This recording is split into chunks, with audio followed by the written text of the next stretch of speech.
As you're on this journey of being a better version of yourself, you're working out, you're waking up early, you're meal prepping, you're saying no to things that aren't really serving you anymore. And then your friends hit you with, "Why don't you come out anymore? Why are you doing this? This is a kind of extra, and you're taking life too seriously." And then you start to wonder, maybe I'm the weird one. I'm here to tell you, you are not weird. You're just growing. And you might be realizing that the people you love most might be the reason why you keep falling off. Today, we are talking about how to stay consistent when the people around you don't understand what you're building. This isn't about discipline, it's about isolation. And sometimes the hardest part about staying consistent isn't the meal prepping or the waking up early or having that structure. It's feeling alone in the process of it. It's the consistency being 10 times harder when it costs you the connections you've established. And prioritizing your health exposes that gap between your current circle and where you're going, where you're headed, who you're looking to sustain. That gap creates friction. You might ask yourself, why does this keep happening? Well, it's because growing creates distance. Not because you think you're better than anyone, but because you're moving in a direction that the people around you aren't going. And not many people choose this path. It's the path least taken. And even though you're not saying anything, that discipline can feel like judgment to them. When you decide better for yourself while they're still in the same habits, eating the same foods, staying up late, skipping workouts, they recognize the comparison and it makes them uncomfortable. Here's the truth. Most people are just trying to get by. They're not thinking about the 20, 40, 60 years they have ahead of them and how they can optimize their quality of life by taking action right now. But you are the exception. Now, these are 3 things that have held it together for me like super glue. Romans 12:2 says, "Do not conform to the pattern of this world, but be transformed by the renewing of your mind." You do this by letting go of your old ways, your old habits, your old attitudes, what you used to do, and creating new standards for yourself, choosing the path least taken. And when your standards rise, friction will follow. This is what changed for me. I stopped asking, how do I get my family to understand? How do I get my friends to understand? And I started to ask, who do I need to become to stay consistent regardless of what anyone thinks? And number 1 is to know your why at the deepest level. Not a superficial, I want to lose 25 pounds or I want to feel better about myself. Something along the lines of, I am a woman who honors God with her body. I treat it as a temple, and I refuse to spend my 40s, my 50s sick, full of disease because I was careless in my 20s. That kind of why does not need validation, and it holds you when no one else is there to hold you. Number 2 is stop over-explaining.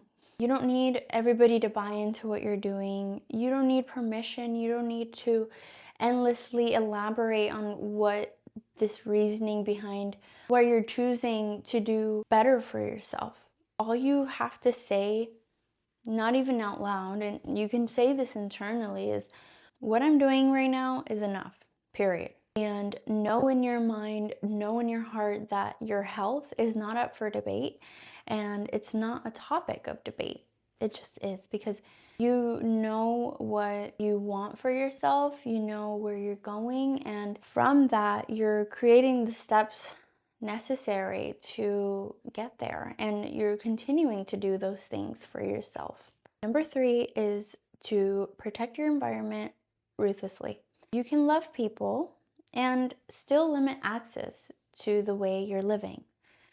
The people you spend time with have an impact on what you say, on what you do, how you think, and your peace. And that's really not up for negotiation, especially if you want to continue on this trajectory of being consistent and doing the thing that it takes for you to really transform and close the gap between who you are now and your ideal self. Protect it as much as you can.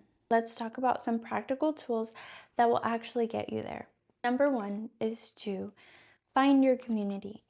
You're doing it now. You're already here. You're already seeking and looking for that connection with someone who just understands you and your path. You're on this video because it resonates with you, because you're doing the thing. You keep showing up to spaces where growth is normal, where everyone around you finds it normal to continuously pursue their passions, their goals, to stay consistent.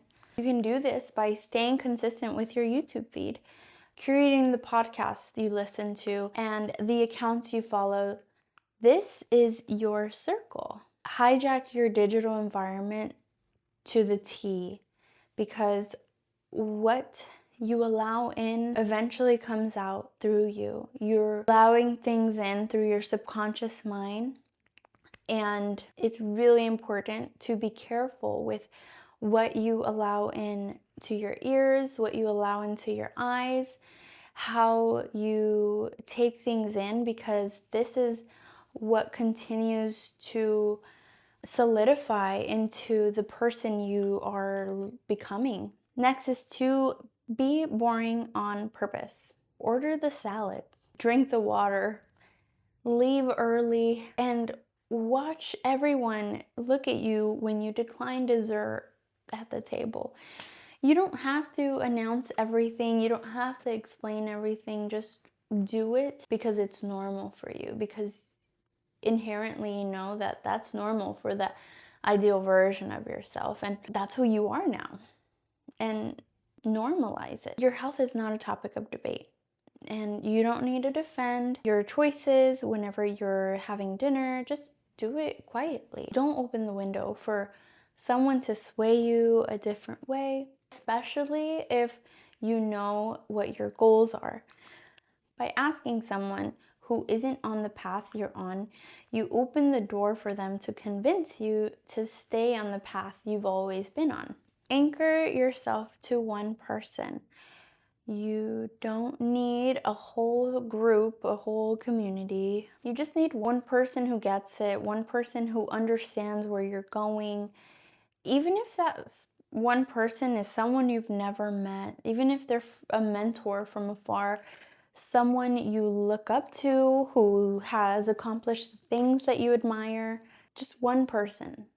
Because once you find that person, they become your anchor to the kind of life you want to live, the trajectory you want to leave. And it doesn't have to be the same exact way that they did things, but just noticing the patterns that sustain them and how they got to where they got to, and recognizing that it's doable for one person.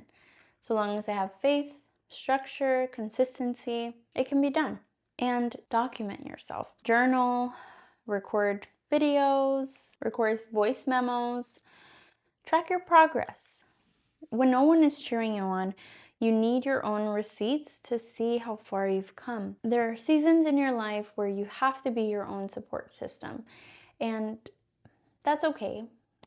You get to do this. You get to pursue your goals. You get to strive for better. You get to want to advance and choose a life other than mediocrity. There is a difference between protecting your peace and using your growth as an excuse to avoid all types of connection. Sometimes isolation can tip from healthy boundaries to something that doesn't serve you. And if you find yourself cutting everyone off, not able to be around people without feeling superior, or using discipline as a wall instead of a foundation, then check yourself. The goal is not to be alone. The goal is to be so grounded in who you are that you can be around anyone and stay consistent anyway. that is the next level. And that's where I see myself headed. I went through this period of isolation, not realizing that it was affecting my relationships that are so valuable to me because I wasn't seeing it the right way. And this is my tip to you because I've gone through that and recently too, and recognize what your next level looks like. That you can be who you are at the core and be unshaken to the external reality that you have around you. The truth that no one talks about is this: the loneliness is temporary. You are going to attract the kind of people that are on this journey with you, but you have to fill up your own cup before you try to find another cup to fill. Nothing is more beautiful than when you're overflowing with all of this greatness and you get to pour into someone else. But you have to make sure that your cup is overflowing. You have to become her first. You're not losing friends, you're making room. You're not being dramatic, you're being intentional. You're in it for something better. You're not supposed to fit in everywhere. You're not supposed to please everyone. And not everyone is meant to like you. You're supposed to stand out for something deeper than what's on the surface. If you're in that lonely season right now where you're showing up for yourself, but it feels like you're the only one, I want you to hear me. Keep going. Don't shrink back to make other people comfortable. This is a narrow path. This is the path less taken, and it's well worth it. And comment down below the one thing that you're staying consistent with, even though no one gets it. And if you're not subscribed yet, be a part of this community. We are building something here so that you can become the best version of yourself spiritually, mentally, physically, in every area. This is what I'm here for. This is what we're here for. So I hope you enjoyed. Bye.